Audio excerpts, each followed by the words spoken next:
और बांग्लादेश से बहुत बड़ी खबर आ रही है। खबर है कि बांग्लादेश में नए चुनावों को लेकर बांग्लादेश नेशनलिस्ट पार्टी और छात्र नेतृत्व के बीच मतभेद की खबरें आ रही हैं। जानकारी के मुताबिक बीएनपी के कार्यकारी अध्यक्ष और खालिदा जिया के बेटे तारिक रहमान जल्द चुनाव चाहते हैं, जबकि छात्र संगठन ये चाहता है कि बांग्लादेश में चुनाव कुछ देर से हो।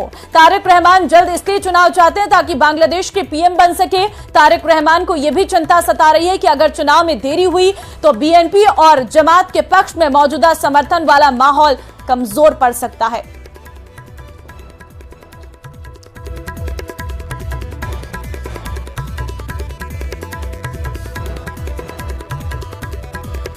वहीं बांग्लादेश में 100 घंटों से जारी हिंसा के बीच बड़ी खबर यह है कि बांग्लादेश से बहुत भारी संख्या में लोगों ने बंगाल में घुसने की कोशिश की है। ये तस्वीरें हम आपको दिखा रहे हैं बांग्लादेश बॉर्डर से सटे पश्चिम बंगाल के इस्लामपुर की है, जहां सैकड़ों की संख्या में बांग्लादेश के लोग भारत की शरण मांगने लगे हैं। और इन लोगों का कहना था कि बांग्लादेश में भारी हिंसा की वजह से उनकी जान को खतरा है।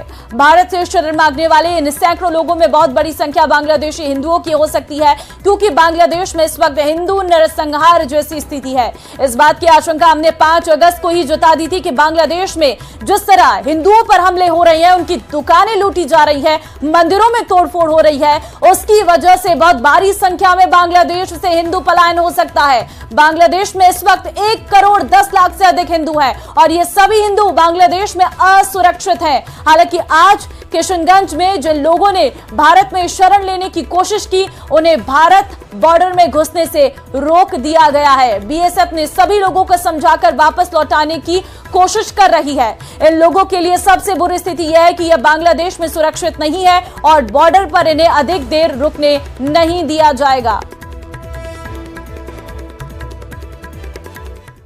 तो आज जिस तरह बांग्लादेश के ये आरोप लगाए जा रहे हैं कि बांग्लादेश में मुख्य विपक्षी पार्टी बीएनपी के इशारे पर विदेशी दखल अंदाजी हुई और इसकी वजह से बांग्लादेश आज दंगा देश बन गया, ऐसे ही आरोप कांग्रेस के सबसे बड़े नेता राहुल गांधी पर भी लग चुके हैं।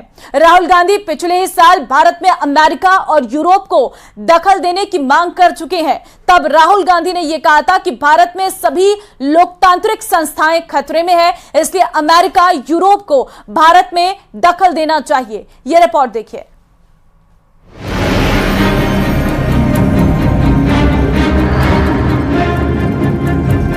शेख हसीना ने बांग्लादेश किसके कहने पर छोड़ा? शेख हसीना की हत्या कौन करना चाहता था? क्या बांग्लादेश की पूर्व प्रधानमंत्री स्वदेश वापसी करेंगी? अमेरिका और यूरोप से राजनीतिक शरण मांगने वाली खबरों में कितनी सच्चाई है? क्या आवामी लीग फिर से चुनाव लड़ेगी?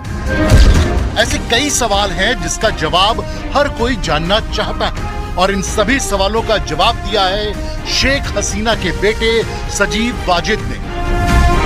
न्यूज़ 18 इंडिया से खास बातचीत में सजीव वाजिद ने बांग्लादेश के मौजूदा हालात से लेकर उनकी मां, अवामी लीग और खुद अपनी फ्यूचर प्लानिंग के बारे में खुलकर अपनी बात रखी। इस दौरान शेख हसीना के बेटे ने कई हैरान कर देने वाले पर्दाफाश किए। सबसे पहले उन्होंने शेख हसीना के बांग्लादेश छोड़ने के पीछे की बहुत बड़ी वजह बताई। उन्होंने कहा अगर उनकी मां बांग्लादेश नहीं छोड़ती तो उनकी हत्या कर दी जाती। ये जानते हुए भी शेख हसीना बांग्लादेश नहीं छोड़ना चाहती थी। फिर बेटे की बात उन्होंने कैसे मानी, सुनिए। वो तो बांग्लादेश छोड़ के नहीं जाना था। She did not want to leave Bangladesh at all.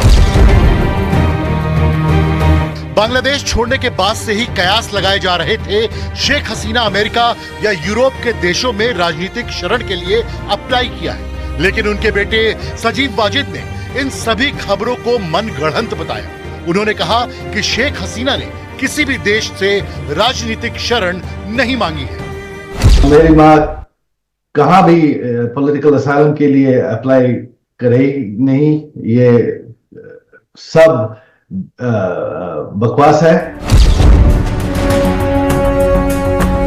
तो क्या शेख हसीना एक बार फिर अपने देश वापस लौटेंगी? वो कब तक देश से बाहर रहेंगी और किस देश में पनाह लेंगी? इन सवालों के जवाब भी सजीव ने खुलकर दिए।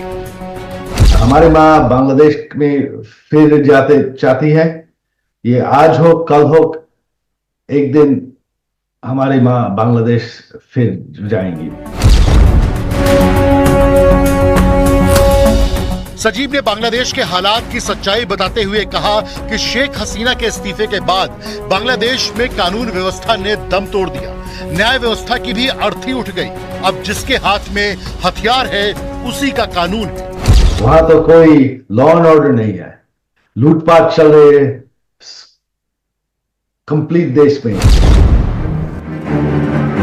बांग्लादेश में जिस आवामी लीग के नेताओं को ढूंढ कर चुन कर मौत के घाट उतारा जा रहा है, क्या वो पार्टी फिर से चुनाव लड़ने की हिम्मत जुटाएगी या फिर अब बांग्लादेश में बीएनपी ही एकमात्र राजनीतिक दल बचेगा?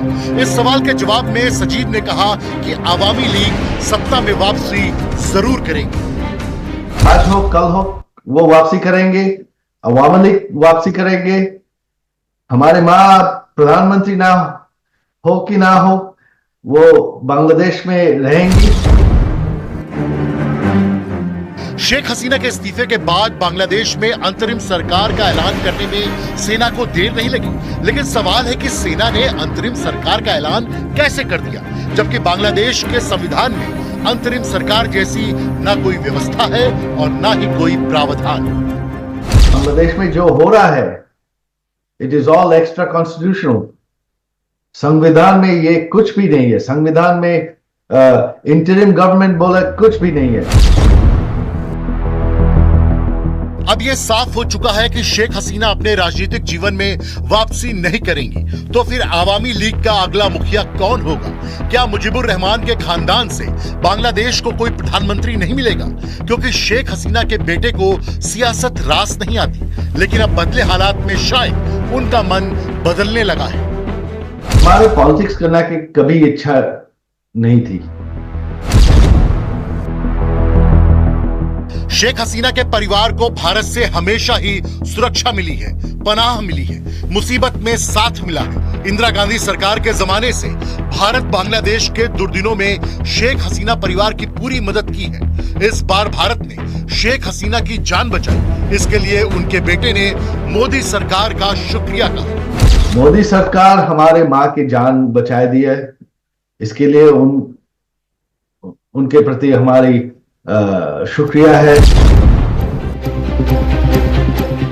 शेख हसीना की सरकार कट्टरपंथ के खिलाफ थी, आतंकी गतिविधियों के खिलाफ थी, आईएसआई के साजिशों के खिलाफ थी।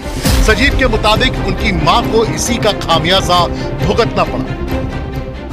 हम मिलिटेंसी को ठेक दिया, हम आईएसआई को ठेक दिया। एकमात्र शेख हसीना ये कर सकती है। सोचिए जरा कि अगर शेख हसीना अपने प्रधानमंत्री आवास में मौजूद होती तो क्या होता। उन्मादी भीड़ जिस तरह से प्रधानमंत्री आवास में घुसी, अगर शेख हसीना उनके हाथ लग जाती तो भीड़ क्या करती? अवामी लीग के 20 नेताओं की जिंदा कब्र बनाने वाले दंगाइयों का पहला टारगेट शेख हसीना ही थी। हम उनको अनुरोध किया जे तुमको अभी एट दिस मोमेंट हेलीकॉप्टर में उठना है, बिकॉज वो आपको मारेंगे। छात्र आंदोलन के नाम पर दंगाइयों ने जिस तरह से बांग्लादेश को जलाया, जगह जगह दंगा फसाद किया, पुलिस वालों की हत्याएं की, सेना को निशाना बनाया, दंगाइयों को इतनी ताकत देने वाला कौन था? किसने इन दंगाइयों के हाथों में हथियार दिए? सजीव वाजिद का इशारा साफ तौर पर आईएसआई की ओर था। स्टूडेंट के साथ बंदूक थे। ये बंदूक कहां से आई? स्टूडेंट तो हाथ तो बंदूक नहीं रहता। शेख हसीना के बेटे ने साफ कह दिया कि आवामी लीग संघर्ष नहीं चाहती, खून खराबा नहीं चाहती, अमन चाहती है। इसीलिए सजीव की पहली कोशिश है कि आवामी लीग के नेताओं की जान कैसे बचाई जाए। हम लड़ाई नहीं चाहते, तो हम हमारे दल का रक्षा करते हैं। न्यूज 18 को दिए गए इंटरव्यू में सजीव वाजिद ने हर उस सवाल का बेबाकी से जवाब दिया जिसका जवाब हर कोई जानना चाहता था। और शेख हसीना के बारे में उड़ रही अफवाहों पर ब्रेक भी लगा दिया।